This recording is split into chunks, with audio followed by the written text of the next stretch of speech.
من همزه ونفخه ونفثه. بسم الله الرحمن الرحيم.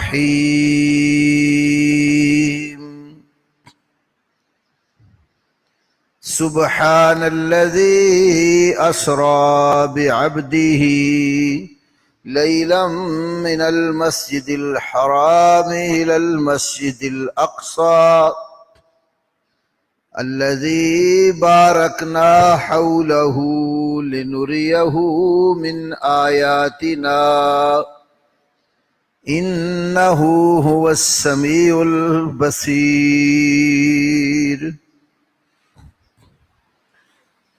رب اشرح لي صدري ويسر لي أمري واحلل عقدة من لساني يفقهوا قولي. اللهم صل على محمد وعلى آل محمد كما صليت على إبراهيم وعلى آل إبراهيم إنك حميد مجيد. اللهم بارك على محمد وعلى آل محمد كما باركت على إبراهيم وعلى آل إبراهيم إنك حميد مجيد.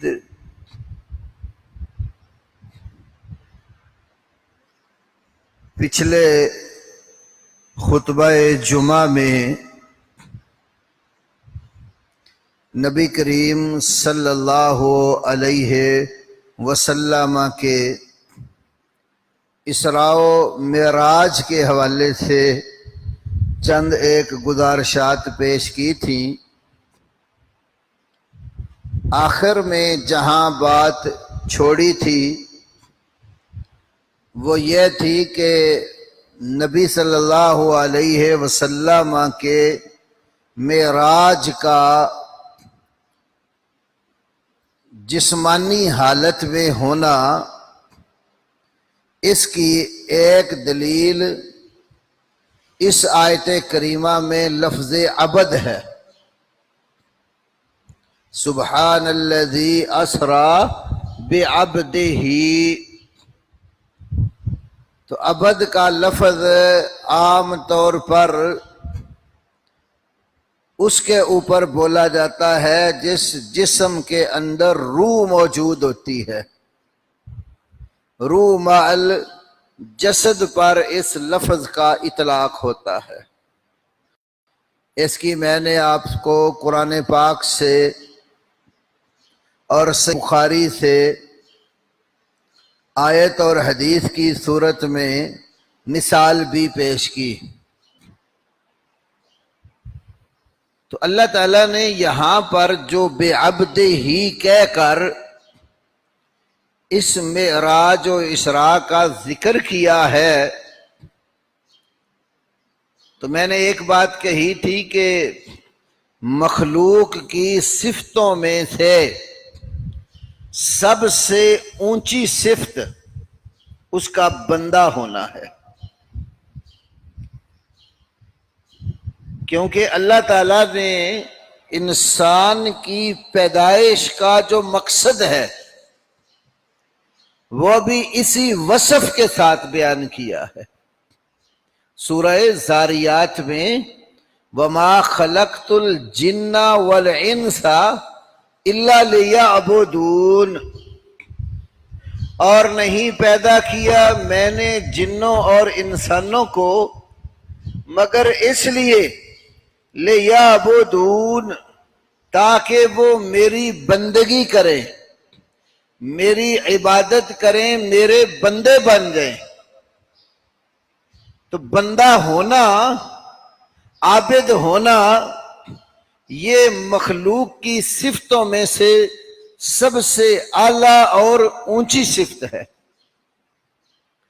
اور پھر نبی صلی اللہ علیہ وسلم کی عبدیت کا ذکر کرتے ہوئے اللہ نے نسبت آپ کی اپنی طرف کی ہے. بے عبدے ہی، اپنے بندے کو سیر کرائی. تو آپ کو اپنا بندہ قرار دینا یہ بھی اللہ تعالی کی آپ کے ساتھ کمال محبت کی علامت ہے. ساری کائنات اللہ رب العالمین کی غلام اور اس کے بندے ہیں.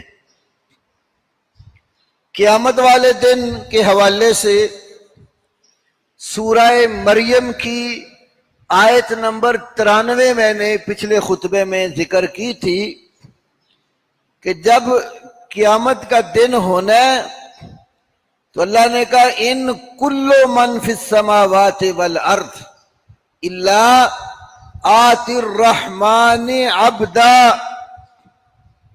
آسمانوں میں اور زمینوں میں جو بھی مخلوقات بستی ہیں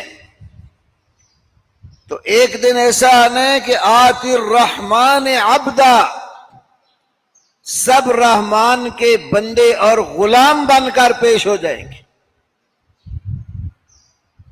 تو یہ اللہ کی غلامی جس کو، اللہ کی بندگی جس کو نصیب ہو جائے، سمجھو وہ انسان کامیاب اور کامران ہے.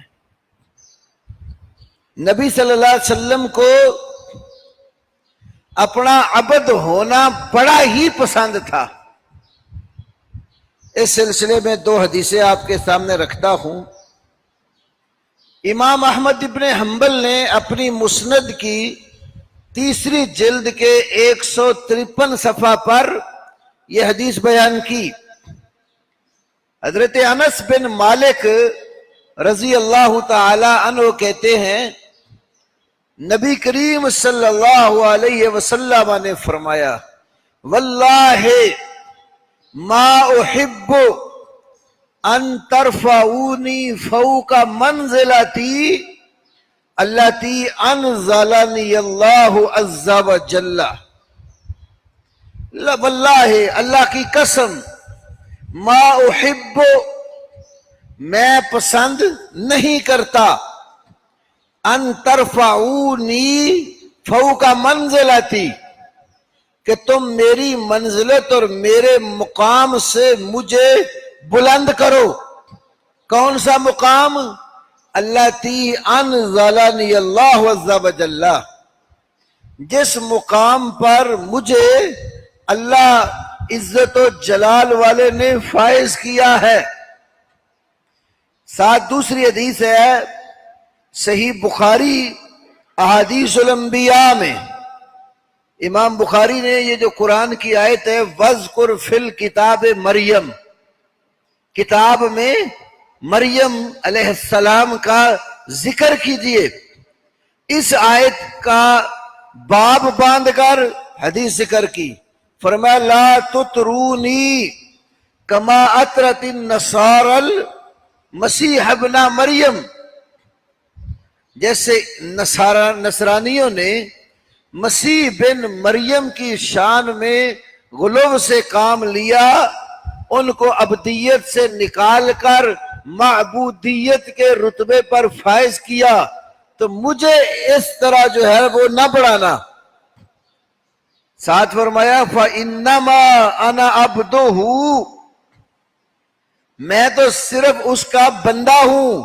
فَقُولُوا، تو تم کہا کرو عبد اللہ ورسولہ، اللہ کا بندہ اور اس کا رسول.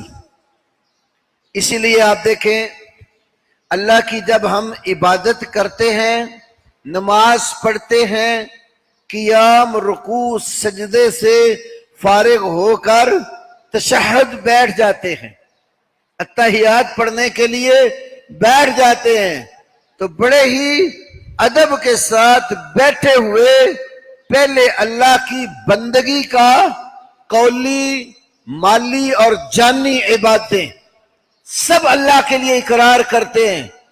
پھر نبی پاک صلی اللہ علیہ وسلم کے بارے میں گواہی دیتے ہیں، اشہد اللہ الہ الا اللہ واشہد ان محمدن عبدہ ورسولہ، کہ میں گواہی دیتا ہوں کہ اللہ کے سوا کوئی معبود نہیں ہے، اور یہ بھی گواہی دیتا ہوں کہ محمد صلی اللہ علیہ وسلم اس کے بندے اور رسول ہیں۔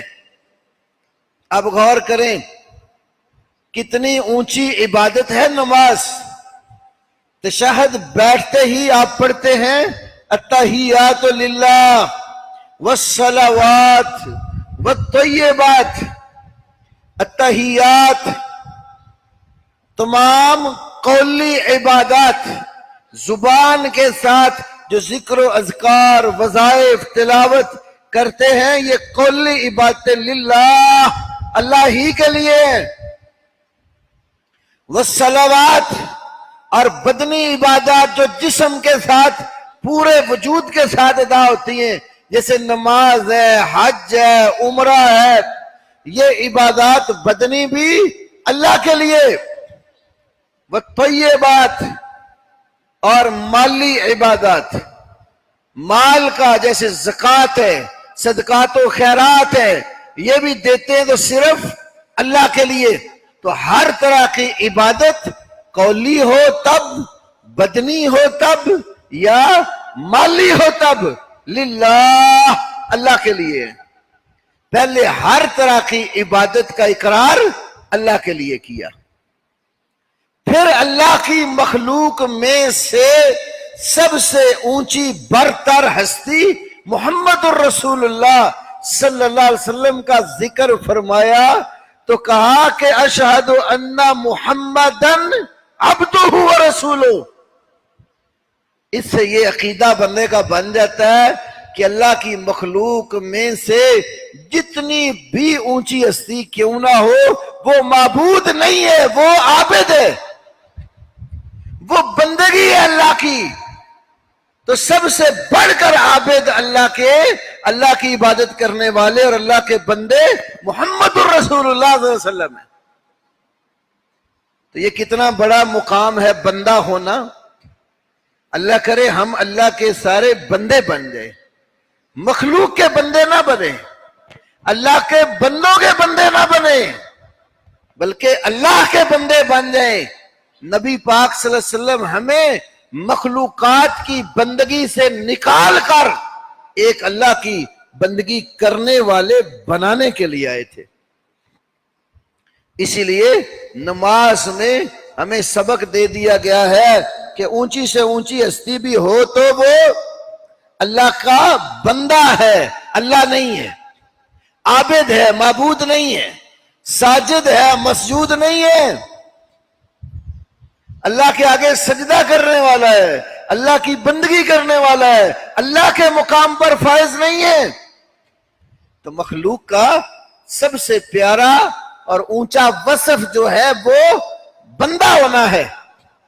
اسی لیے آپ ایک اور مقام پر دیکھیں، امام ابن القیم رحمہ اللہ کی ایک کتاب ہے انوار القلوب، تو وہ اپنی کتاب کے اندر ذکر فرماتے ہیں کہ اللہ تعالیٰ نے 3 مقامات پر قرآن میں نبی صلی اللہ علیہ وسلم کو عبد سے تعبیر کیا۔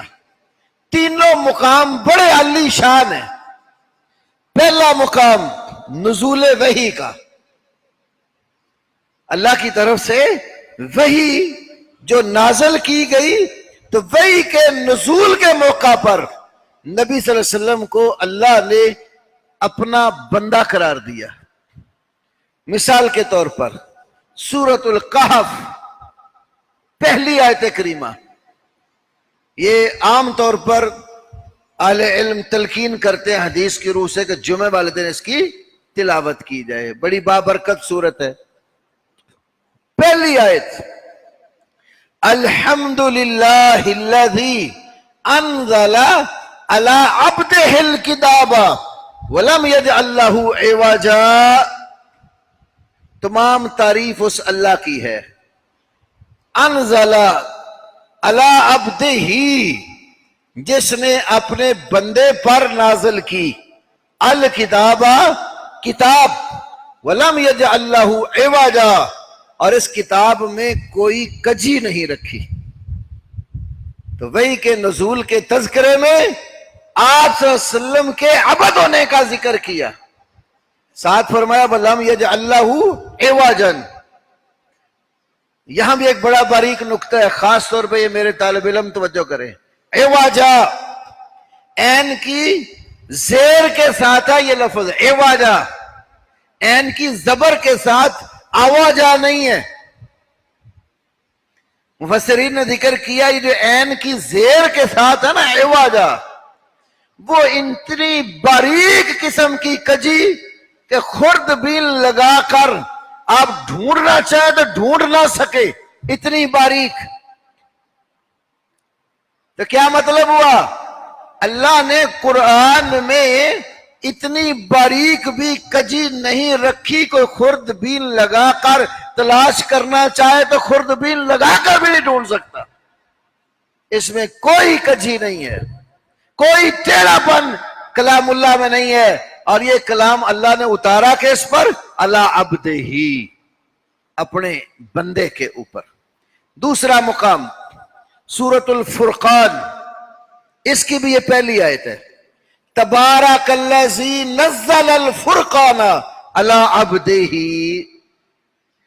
بہت زیادہ بلند و بالا بابرکت ہستی وہ ہے نزل الفرقان علی عبدہ, جس نے اپنے بندے پر فرقان نازل کیا. فرقان حق اور باطل میں فرق کرنے والی چیز. تو یہ قرآن دوسرا نام اس کا الفرقان, حق اور باطل میں فرق کرنے والا ہے. کیوں اتارا ہے؟ لِيَكُونَ لِلْعَالَمِينَ نَذِيرًا, تاکہ تمام جہانوں کو ڈرانے والا ہو جائے. اس آیت کے جملے کے 3 معنی ہو سکتے. لِيَكُونَ لِلْعَالَمِينَ نَذِيرًا, لِيَكُونَ تاکہ ہو جائے. کون ہو جائے؟ اس میں 3 معنوں کا احتمال ہے. ایک کہ یہ اللہ رب العالمین کی طرف بات لوٹائی جائے کہ اللہ تعالیٰ نے یہ فرقان اتار کر ثابت کر دیا ہے کہ وہ سب جہانوں کو ڈرانے والا ہے. دوسرا مفہوم, جس ہستی پر قرآن آیا ہے اس لیے یکونا کا تعلق اس عبد کی طرف لوٹایا جائے, تاکہ جس بندے پر فرقان آیا وہ بندہ اس فرقان کے ذریعے پوری دنیا کو ڈرانے والا ہو جائے. تیسرا مفہوم, لیکونا کا تعلق فرقان کے ساتھ, قرآن کے ساتھ ہے کہ یہ قرآن ساری دنیا کے لیے نذیر ہے. یہ تینوں معنی اپنی جگہ پر بالکل صحیح ہیں. رب العالمین نے کلام اتارا تو دنیا جہان والوں کو اپنے عذاب سے ڈرانے کے لیے, محمد الرسول اللہ صلی اللہ علیہ وسلم کو اپنا عبد بنا کر بھیجا تو دنیا کو اس کے عذاب سے ڈرانے کے لیے, قرآن وحی دے کر بھیجا تو قرآن کا بھی وصف ہے کہ یہ پوری دنیا کو اللہ کے عذاب سے ڈراتا ہے. تو اس آیت میں بھی فرمایا کہ تبارک الذی نزل الفرقان علی عبدہ. تیسری آیت سورۃ الحدید کی آیت نمبر 9, فرمایا هو الذی ينزل علی عبدہ آیات بینات, اللہ وہ ہے ينزل جو آہستہ آہستہ اتارتا ہے علی عبدہ اپنے بندے پر آیات بینات, بڑی روشن اور واضح آیتیں, لیخرجکم من الظلمات الی النور, تاکہ وہ تمہیں اندھیروں سے نکال کر روشنی کی طرف لے آئے. چوتھا مقام سورۃ البقرہ. سورۃ البقرہ میں اللہ رب العالمین نے 23 نمبر آیت کریمہ میں فرمایا وَإِن كُنتُمْ فِي رَيْبٍ مِّمَّا نَزَّلْنَا عَلَىٰ عَبْدِنَا, اگر تمہیں کوئی شک اور شبہ ہے نا اس چیز کے متعلق جو ہم نے اپنے بندے کے اوپر نازل کیا ہے، تو فاتو بسورت من مثلہ، اس جیسی کوئی ایک صورت بنا کر لے آؤ۔ تو یہ وہ آیات ہیں جن میں اللہ نے وحی اتارنے کا ذکر کیا، تو جس ہستی پر وحی کے اتارنے کا ذکر کیا اس کو عبد کہا، عبد ہی یا عبد نہ فرمایا۔ اب آپ غور کریں، وحی کیا ایسے جسم پر اترتی ہے جس کے اندر روح ہی نہ ہو، یا خالی وحی جو ہے صرف روح پر اتار دی جاتی ہے؟ اور کوئی روح تو انسانوں کی طرف نہیں نہ خالی آئی کہ وہ انسانوں کو برے انجام سے ڈرائے اور ان کی رہنمائی کرے۔ اللہ نے روح کو ایک بہترین ڈھانچے اور وجود میں داخل کر کے اس کو اپنا عبد بنا کر دنیا میں بھیجا، اس پر وحی اتاری۔ تو یہ چاروں آیتیں اس بات کی دلیل بھی ہے کہ عبد وہ ہوتا ہے جس کے اندر روح ہوتی ہے اور وہ چلتا پھرتا حرکت کرتا پروردگار کی بندگی کرتا ہے۔ تو سبحان الذی اسری بعبدہ میں بھی جس عبد کا ذکر کیا ہے وہ بھی زندہ جسم کے ساتھ اللہ نے اس کو سیر کرائی، خواب نہیں تھا۔ دوسرا مقام یہی ہے، پہلا تو بتایا نا نزول وحی کے وقت، دوسرا اسراء و معراج والا مقام جو جس پر ہم پچھلے جمعے سے بات کر رہے ہیں، تیسرا مقام دعا کا، عبادت کا، کہ عبادت اور دعا کے موقع پر اللہ نے اپنے بندے کا ذکر کیا۔ سورۃ الجن آیت نمبر 19 فرمایا وَأَنَّهُ لَمَّا قَامَ عَبْدُ اللَّهِ يَدْعُوهُ قَادُوا يَكُونُونَ عَلَيْهِ لِبَدًا، جس وقت اللہ کا بندہ کھڑا ہوتا ہے، یدعوہ، کہ وہ اس اللہ کو پکارے اور اس سے دعا کرے، قَادُوا يَكُونُونَ عَلَيْهِ لِبَدًا، یہ کافر اور مشرک اکٹھے ہو کر اس پر جھپٹ پڑتے۔ تو نبی صلی اللہ علیہ وسلم نے اللہ کی بندگی کی، تب بھی کافروں نے تنگ کیا، جیسے میں نے آپ کو بخاری سے ابو جہل اور عقبہ والی حدیث بیان کی تھی۔ اور جب آپ دعوت کی فیلڈ میں ہوتے ہیں، لوگوں کو اللہ کی طرف بلاتے ہیں، اس وقت بھی کافر اور مشرک آپ کے اوپر جھپٹ پڑتے تھے، آپ کے راستے میں کانٹے بکھیرتے تھے، ابو جہل کنکریاں لے کر آپ کے پیچھے پیچھے پھرتا تھا، آپ اللہ کی دعوت دیتے تھے اور ابو جہل آپ کو کنکریاں مارتا تھا۔ تو مقام دعوت اور مقام دعا، اس پر بھی اللہ نے آپ کا ذکر فرمایا تو آپ کو عبد کہا۔ ایک دو حدیثیں ذکر کرتا ہوں۔ نبی صلی اللہ علیہ وسلم سے مغیرہ بن شعبہ رضی اللہ عنہ، سیدنا ابو ہریرہ رضی اللہ عنہ اور سیدہ عائشہ صدیقہ طیبہ طاہرہ رضی اللہ عنہا، ان سب سے اس مفہوم کی حدیث ہے جو میں عرض کرنے لگا ہوں۔ نبی صلی اللہ علیہ وسلم رات کے وقت کھڑے ہوتے تھے عبادت میں، نماز پڑھنے میں، وہ لمبا قیام کرتے تھے۔ امی عائشہ صدیقہ نے نبی علیہ السلام سے کہا لما تصنع ھذا یا رسول اللہ، یہ ترمذی شریف کتاب ابواب التفسیر میں حدیث ہے، لما تصنع ھذا یا رسول اللہ، اے اللہ کے رسول صلی اللہ علیہ وسلم آپ یہ کام کیوں کرتے ہیں؟ قد غفر اللہ لک ما تقدم من ذنبک وما تأخر، اللہ نے تو آپ کو بخش دیا ہوا ہے۔ اور بخاری کی حدیث میں آتا ہے، امام بخاری حتی ترما قدماہ او ساقاہ، سیدنا مغیرہ بن شعبہ کہتے ہیں آپ قیام کرتے تھے نا، لمبا کھڑا ہوتے تھے، آپ کے پاؤں پر یا دوسری روایت میں آپ کی پنڈلیوں کے اوپر ورم پڑ جاتا تھا، تارما ورم پڑ جاتا تھا، سوج جاتے تھے۔ تو کہا اللہ کے نبی آپ کیوں اتنی عبادت کرتے ہیں؟ اللہ نے تو آپ کو معافی دی ہوئی ہے، بخشا ہوا ہے، پھر بھی اتنی عبادت؟ کیا فرمایا؟ افلا احب ان اکون عبدا شکورا، عائشہ کیا میں یہ پسند نہ کروں کہ اللہ کا شکر گزار بندہ بنوں، عبدن شکورا، شکر گزار قدردان بندہ۔ پھر بھی عائشہ کہتی ہیں فلما کثر لحمہ صلی جالسا، آخر عمر میں جب آپ کے وجود پر تھوڑا سا گوشت بڑھ گیا تھا تو آپ صلی اللہ علیہ وسلم پھر بیٹھ کر نماز پڑھتے رہتے رات کو۔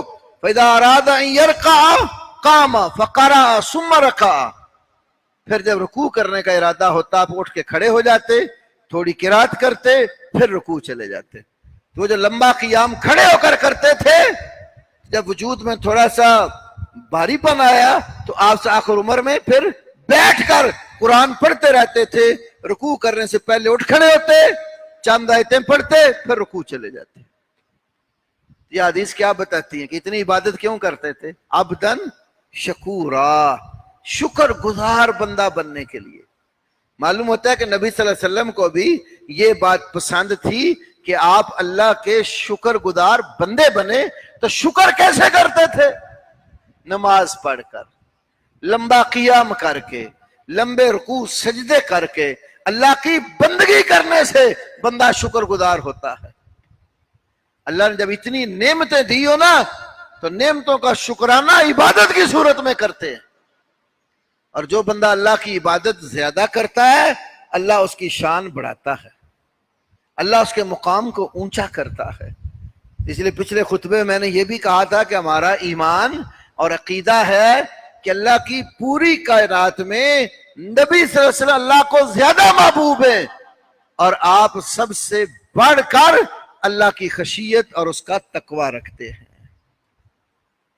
یہ اللہ کی محبت تھی آپ صلی اللہ علیہ وسلم کے ساتھ کہ آپ کو اپنا بندہ قرار دے کر آپ کے اس عظیم سفر کا تذکرہ فرمایا۔ اور مخلوق میں یہ عبد کا لفظ اللہ نے اپنے اور بھی بندوں کے لیے استعمال کیا، فرشتوں کو بھی کہا عباد الرحمن۔ یہ جو فرشتے ہیں نا یہ رحمان کے بندے ہیں، اور مسیح علیہ السلام کے بارے میں فرمایا لن یستنکف المسیح ان یکون عبد اللہ، مسیح علیہ السلام نے عبداللہ ہونے سے عار اور شرم محسوس نہیں کی۔ لوگوں نے ان کو عبداللہ نہیں نہ مانا، اللہ کا بندہ ماننے کی بجائے الہ بنایا، معبود بنایا۔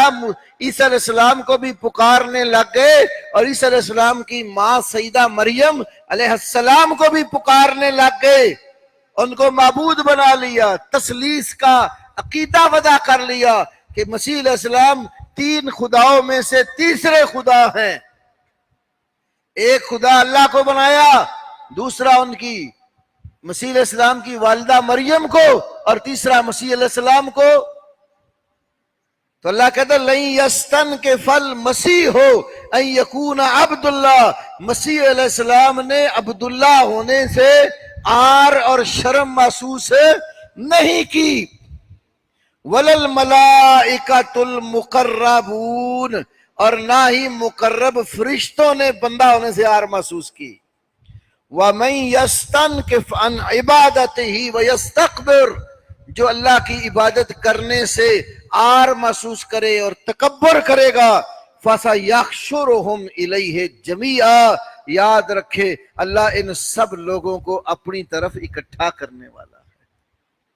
تو مسیح علیہ السلام کو بھی کیا فرمایا یہ عبد ہیں، مقرب فرشتوں کو بھی کہا، انہوں نے بھی عبد ہونے سے عار محسوس نہیں کی۔